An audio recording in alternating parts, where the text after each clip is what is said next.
আসসালামু আলাইকুম। ঢাকা বিশ্ববিদ্যালয় এবং সারা বাংলাদেশে এইরকম খরচ করছে, ইফতার পার্টিতে খরচ করছে কারা? খাওয়াইতেছে ছাত্র শিবির। কিন্তু ছাত্র শিবির যে চাঁদাবাজি করছে এটা কিন্তু কেউ বলতে পারবে না। কোথায় টাকা পাইলো এরা, কিভাবে পাইলো, এটা কিন্তু ওরা ব্যাখ্যা দিয়ে দিছে। দেখেন না, আমি প্রশংসা করতেছি ছাত্র শিবিরের। অনেক মানুষ কিন্তু আস্তে আস্তে তাদের বিষয় বুঝতে পারছে। এই যে ছাত্র শিবিরে আসলে একটি ভালো সংগঠন, ভালো একটি দল। আবার অনেকেই আশা করছিল যে পরবর্তীতে ক্ষমতায় আসবে বিএনপি, কিন্তু বিএনপির ভিতরে যে কিছু কিছু নেতাদের কারণে তাদের থেকে অনেক জনগণ কিন্তু মুখ ফিরিয়ে নিচ্ছে।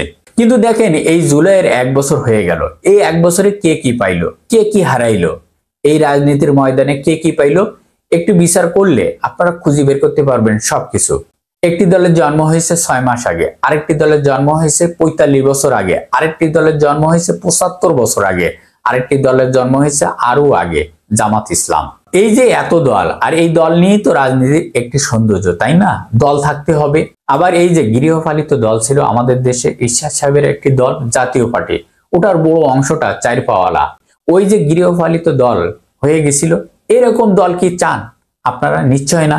তার মানে একটি নতুন দল আসতেছে, হইতে দেন, দাঁড়াইতে দেন। ওদের পিছের লাগাটা ঠিক হয় নাই। ওদের পিছে লাইগা ওদের পপুলার কইরা দেওয়া হয়েছে। কারণ কি জানেন, এই ধরেন আমি একটি বিজ্ঞানে আসলাম যে বাচ্চাদের টিকা দেবেন না, মা বোনদের বলছি আপনারা বাচ্চাদের টিকা দেবেন। এই কথাটা গুরুত্ব কতখানি? আমার ওইখানে যদি ডক্টর ইউনূস স্যারের সেম কথা বলে, তাহলে এই কথার গুরুত্ব কতখানি? অনেক গুরুত্ব, তাই না? এটা মানুষের কাছে অনেক বড় বিশ্বাসযোগ্য।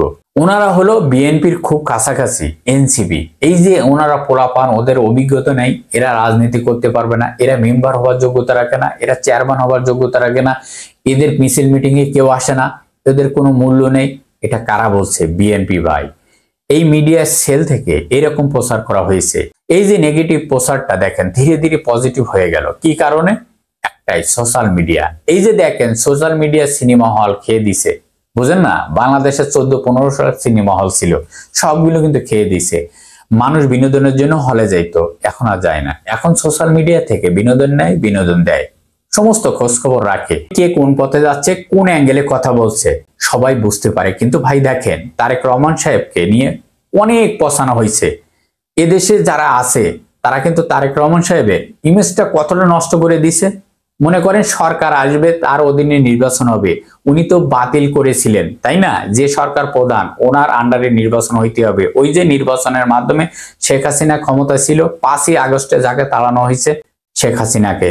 তো যাই হোক, তারেক রহমান সাহেবের এই 1 বছরে কতটা ইমেজ নষ্ট হয়েছে, আপনার মতামতটা অবশ্যই একটু লিখে যাবেন। ভালো থাকবেন, আল্লাহ হাফেজ।